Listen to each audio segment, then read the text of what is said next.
My fellow citizens, I want to talk to you about our economy.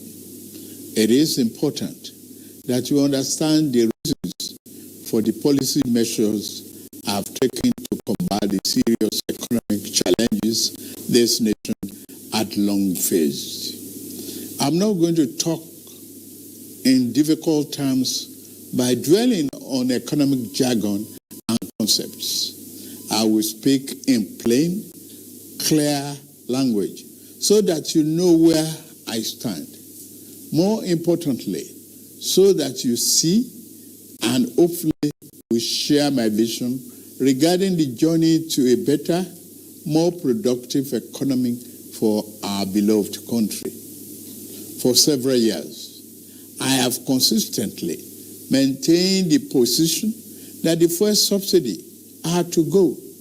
This once beneficial measure had outlived its usefulness. The subsidy cost us trillions of naira yearly, such as a vast sum of money would have been better spent on public transportation, health care, school, housing, and even national security. Instead, it was being funneled into the deep pocket and lavish bank account of a selected group of individuals. This group had amassed so much wealth and power that they became a serious threat to the fairness of our economy and the integrity of our democratic governance. To be blunt, Nigeria could never become the society it was intended to be as long as such small, powerful, yet unelected groups hold enormous influence over our political economy and the institutions that govern it. The whims of the few should never hold dominant sway over the hopes and aspirations of the many. If we are to be a democracy, the people and not the power of money must be sovereign. The preceding administration saw this looming danger as well. Indeed, it made no provision in the 2023 appropriation for subsidy after June this year. Removal of this once helpful device that had transformed into a millstone around the country's neck had become inevitable. Also, the multiple exchange rate, the system that had been established became nothing but a highway of currency speculation. It diverted money that should have been used to create jobs, build factories, and businesses for millions of people. Our national wealth was doled out on favorable terms to a handful of people who had been made filthy rich simply by moving money from one hand to another. This too was extremely unfair and is not acceptable. It also compounded the threat that the illicit and mass accumulation of money posed to the future of our democratic system and its economy. I had promised to reform the economy for the long-term good by fighting major imbalances that has plagued our economy. Ending the subsidy and the preferential exchange rate system were key to this fight. This fight is to define the fate and future of our nation. Much is imbalance. Thus, the effect in our economy immensely profited a tiny elite, the elite of the elite, you might call them. As we move to fight the flaws in the economy, the people who grow rich from them predictably will fight back through every means necessary. But we are ready. Our economy is going through a tough patch, and you are being hurt by it, I know. The cost of fuel has gone up. Food and other prices have followed it. Households and businesses struggling. Things seem anxious and uncertain. I understand the hardship you face.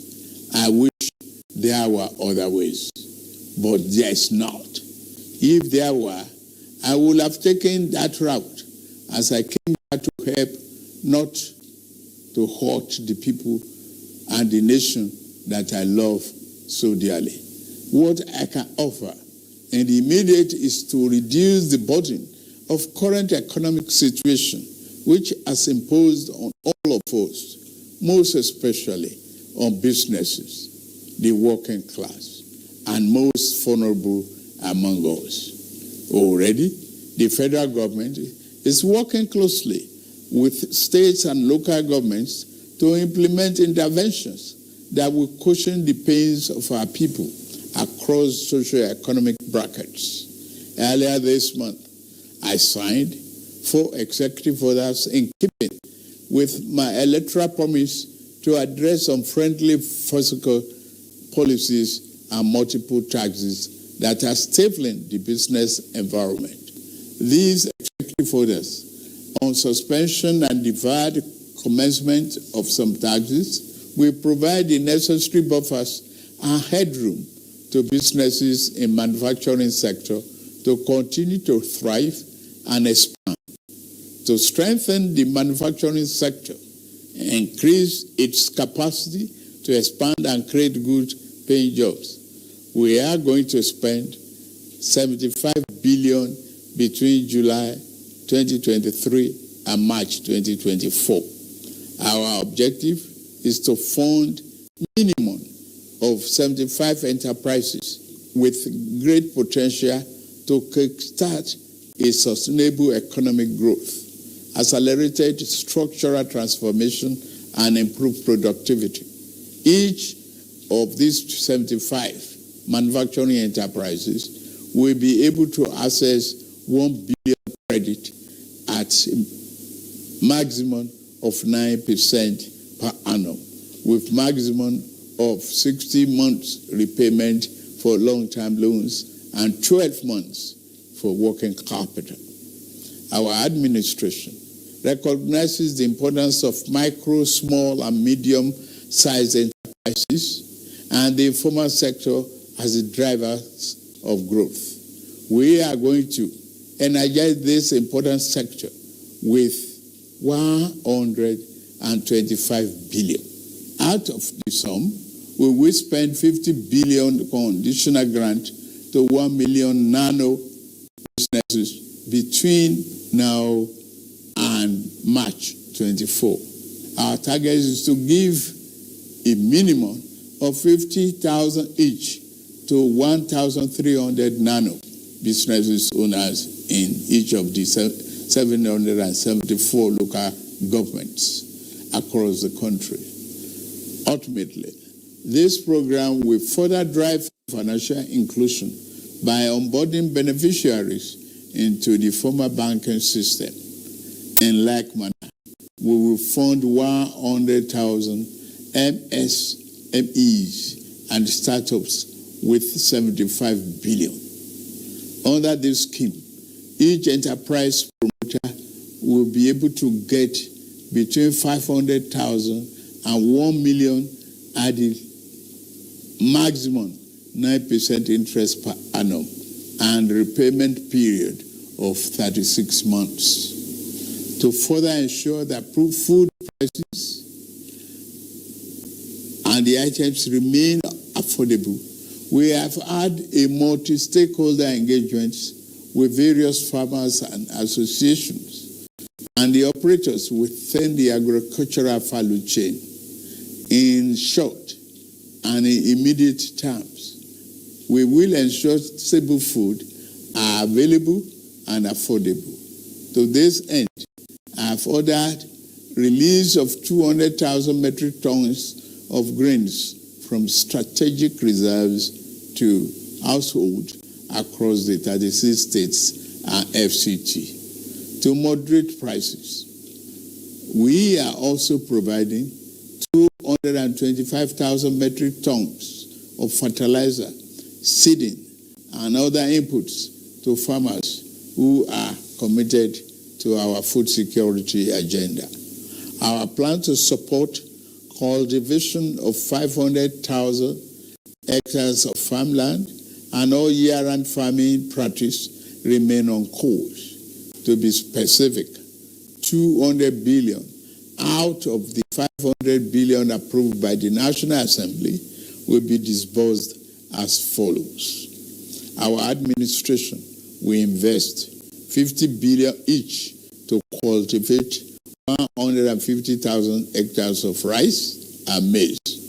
50 billion each will also be earmarked to cultivate 100,000 hectares of wheat and cassava. This expansive agricultural program will be implemented targeting small farm holders and leveraging large-scale private sector players in the agri-business with strong performance record. In this regard, the expertise of developed financial institutions, commercial banks, and microfinance banks will be tapped to develop a viable and appropriate transaction structure for all stakeholders. Fellow Nigerians, I made a solemn pledge to work for you, how to improve your welfare, living condition.